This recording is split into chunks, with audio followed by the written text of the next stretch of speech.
Good morning mga guys!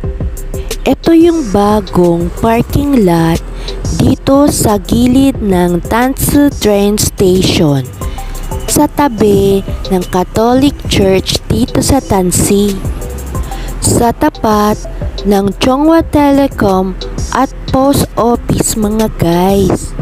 Di pa siya kasi nag-open, pero pag nag-open na siya, sasabihin ko kung ano-ano ang mga offer nilang services at hindi lang parking lot space ang kanilang ino-offer.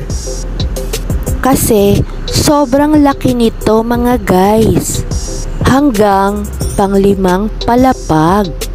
Ito yung dating ginagawa sa gilid ng Ugnayan Catholic Church at dating malaking parking lot lang na simple, pero ngayon tapos na siya.